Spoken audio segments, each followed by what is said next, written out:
Escalares y vectores. Un escalar es una medición dimensional de una cantidad, es decir, es un número. Algunos ejemplos de valores escalares son los siguientes. La temperatura es un ejemplo. Cuando decimos frases como, el desierto está a 40 grados Celsius o el polo norte a unos -70 grados Celsius, nos referimos a valores escalares. Igualmente tenemos la longitud, que es una medida que usamos frecuentemente para expresar la cantidad de espacio que poseen dos puntos. Como podemos observar, esta cantidad de longitud está compuesta por un número y su unidad. Esto mismo ocurre en el caso de la temperatura. La superficie también es un escalar que usamos con frecuencia, en este caso sería 2500 centímetros cuadrados. Igualmente el volumen de esta caja será un valor escalar. Otro ejemplo común es el tiempo. Lo usamos diariamente y lo damos como información a otras personas. Por otra parte, están los vectores. Un vector es un segmento de recta el cual está definido por una magnitud escalar, su dirección y sentido. Tenemos este vector, la dirección está definida por el ángulo que tiene en el espacio, el sentido lo indica la punta de la flecha y la magnitud la longitud que mide la misma.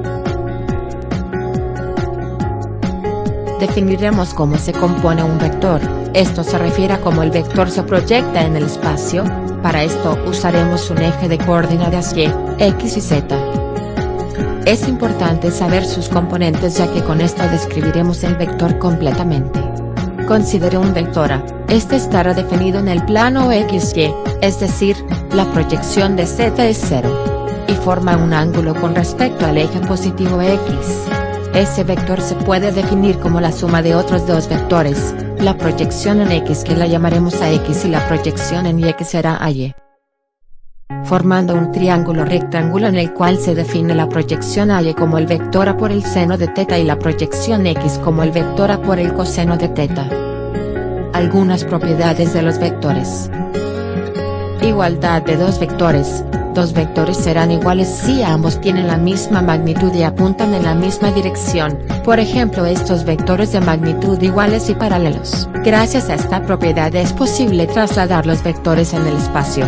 Esto con la finalidad de poder realizar operaciones de suma o resta sin alterar los valores iniciales. Suma de vectores. Considere estos dos vectores A y B.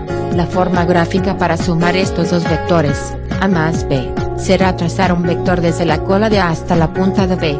Gracias a la propiedad anterior, observe que puedo trasladar el vector B para luego realizar el procedimiento de suma. Como puede observar, crea un vector resultante que llamaremos R.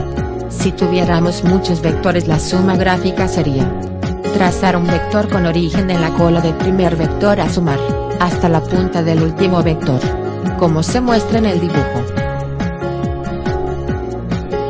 La resta se puede ver de dos formas, como la suma de A, más, menos B y aplicaríamos la lógica anterior solo que proyectamos el vector B en sentido contrario. O unimos en el origen a los dos vectores y trazamos un vector con origen en la punta de B y terminando en la punta de A. Algunos ejemplos de vectores son los siguientes. La temperatura es un valor escalar, pero cuando nos referimos a un aumento o disminución de temperatura, nos referimos a un vector y este se llama gradiente de temperatura. Es un vector, porque le definimos dirección y sentido de diferencia de solo decir el valor de temperatura. Un ejemplo cotidiano sería el gradiente térmico vertical, este se refiere a la variación decreciente de la temperatura en función de la altura.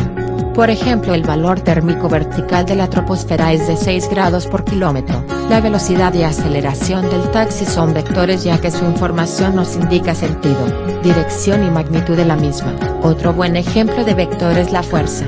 En este caso vemos el peso de las cajas como una fuerza que ejercen las mismas hacia abajo, haciéndole difícil el trabajo al hombre. Ahora dominas las definiciones de escalar y vector. Felicidades. En el próximo video veremos las aplicaciones. Gracias. Nos veremos pronto. Por favor repasa los conceptos dados. Recuerda, si el video te ha gustado, o ha sido de ayuda, compártelo en las redes sociales. Suscríbete y dale me gusta.